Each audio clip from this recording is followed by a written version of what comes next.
বসুন বসুন। হ্যাঁ, আচ্ছা আপনাদের কতদিনের স্কুল? ইচ্ছে ছিল অনেক দিনে, যথার্থ খোলা হয়েছে 6 মাস। ও, এখানে মেয়ে কজন? আপাতত 60। তবে এখন আপনারা এলেন, নতুন করে ভর্তি শুরু হবে। 200 ছাত্রী তো হবেই। আচ্ছা, এখানে অন্য টিচাররাও তো আছেন নাকি? তা আছেন কজন, তবে গ্র্যাজুয়েট ছিল না, বুঝলেন। আমাদের এই স্কুল এখন 8ম শ্রেণী পর্যন্ত, তবে এন্ট্রান্স আমরা করবই। রাজেন, ইয়েস। হ্যাঁ বলুন।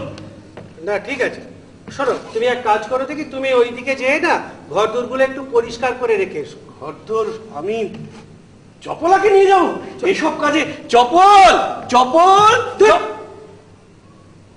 খালি থেকে থেকে চপল চপল চপল কি করবে? যাও, একা যাও। বেশ, একাই যাচ্ছি। হ্যাঁ তাই যাও। আসি, আবার দেখা হবে। নিশ্চয়ই।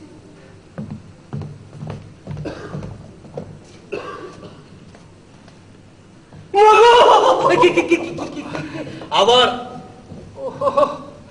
আবার যাকে যাকে ওসব আপনি ছেড়ে দিন। হ্যাঁ, আপনি এখানে বসুন। ধন্যবাদ।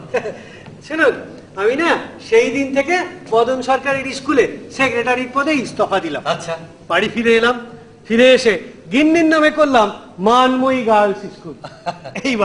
এইবার আমি বদন সরকারকে দেখিয়ে দিতে চাই আদর্শ বিদ্যালয় কাকে বলে। এই জন্যই আমি তোমাদেরকে। কি হয়েছে?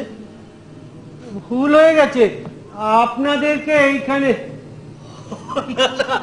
আপনি আমাকে তুমিই বলবেন। তুমি বলবো? নিশ্চয়ই বলবেন। আমার দাদামশাইয়ের নাম ছিল দামোদর। বটে বটে বটে, কি আশ্চর্য। অথচ গিন্নি কি বলেন জানেন? বলে এনার নাকি সেকেলে বস্তা পচা, কেউ রাখতে চায় না। গিন্নি,